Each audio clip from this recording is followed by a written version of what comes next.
Alléluia, gloire à Dieu, nous bénissons le Seigneur pour le souffle de vie qu'il ne cesse de nous accorder en ce jour.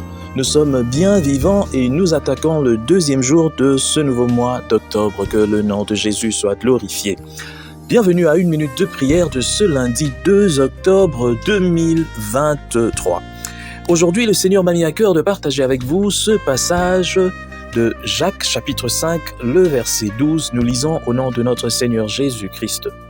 Avant toute chose, mes frères, ne jurez ni par le ciel, ni par la terre, ni par aucun autre serment, mais que votre oui soit oui et que votre non soit non, afin que vous ne tombiez pas sous le jugement. Afin que vous ne tombiez pas sous le jugement, que votre oui soit oui, que votre non soit non, ne jugez jamais. Mon frère, ma sœur, je viens attirer l'attention aujourd'hui du peuple de Dieu. Vous qui me suivez maintenant, qui exercez en tant qu'avocat, j'aimerais m'adresser à vous. Vous qui êtes avocat, qui défendez les causes des autres, mais qui êtes aussi chrétien, enfant de Dieu, j'aimerais te parler. Alors je vais te parler en tant que serviteur de Dieu. Tu te dis peut-être que oui, c'est mon travail. Je fais mon travail. Je dois chercher des voies et moyens pour défendre mon client, pour faire ceci. Et Dieu ne va pas me tenir rigueur à cause de ça. Tu te trompes. Tu peux faire ton travail de la manière la plus propre possible. Il y a des gens, en tant que chrétien, que tu ne devrais pas défendre. Quelqu'un que tu es vraiment censé défendre, c'est celui, après avoir prié, ou alors que les faits montrent clairement qu'il n'est pas ou qu'elle n'est pas coupable. Mais alors j'attire ton attention, toi, qui exerce le métier d'avocat, mais qui est enfant de Dieu, ou qui se fait appeler enfant de Dieu. Tu sais bien que telle personne est coupable. Les preuves sont là. Mais tu veux gagner ce procès pour avoir de l'argent. Et tu es prêt à tout, jusqu'à aller falsifier même des documents. Jusqu'à aller même crucifier, si je peux dire, la vérité. À nier même les faits. Alors là, je tiens à te dire que tu es sur une mauvaise voie. Parce que tu vois, l'argent et puis toutes ces choses vont rester un jour dans ce monde. Nous rentrerons sous terre tels que nous sommes venus. Tu n'emmèneras rien avec toi.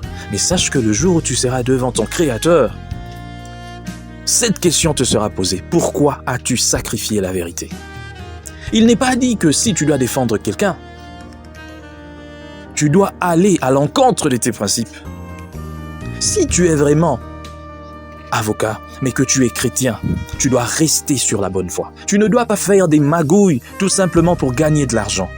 Tu ne dois pas faire des magouilles, tu ne dois pas chercher par tous les moyens à crucifier la vérité, à falsifier les choses, à dire le contraire de ce que tu connais toi-même être la vérité. Le coupable, même si tu le défends aujourd'hui, mais devant Dieu reste coupable. Tu peux laver quelqu'un devant les hommes, mais devant Dieu tu ne le feras pas. Tu ne le feras jamais. Cette parole vient aujourd'hui spécialement pour vous parce que c'est le Seigneur qui a voulu que cela puisse sortir. C'est un métier noble. Mais attention, quand tu es enfant des dieux, tu ne dois pas faire ce travail n'importe comment. La vérité ne doit jamais être sacrifiée. En aucun cas. Alors je viens aussi parler pour tout le monde en général. Tous les enfants des dieux. Faisons attention. Ne crucifions pas la vérité. Que la vérité reste vérité. Et si tu sais que tu es en tort, excuse-toi. Mais ne cherche pas par des moyens, je ne sais pas quoi, pour te défendre et déformer de foi la vérité. Que le Seigneur nous aide à être des personnes qui défendons la vérité. Arrêtez de défendre ce qui est indéfendable. Tu peux te dire non, c'est mon travail, mais oui, l'enfer sera aussi ton enfer. Si tu continues à défendre l'indéfendable, l'enfer sera ton enfer. Parce que la vérité n'est pas en toi. Que Dieu bénisse sa parole. Nous sommes en prière. Père éternel, Dieu Tout-Puissant, merci pour cette parole en ce matin. Je te bénis, Seigneur, et je te prie, Seigneur, que ton peuple puisse comprendre cette parole, que la vérité ne doit pas être sacrifiée, en aucun cas.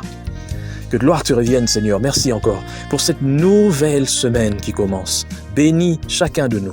Comble-nous de tes bienfaits et aide-nous, Seigneur, à rester dans la vérité. Au nom de Jésus-Christ. Amen.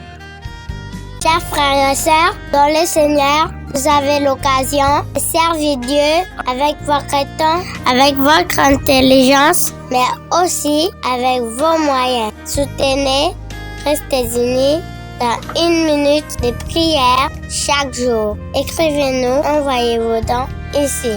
Que Dieu vous bénisse.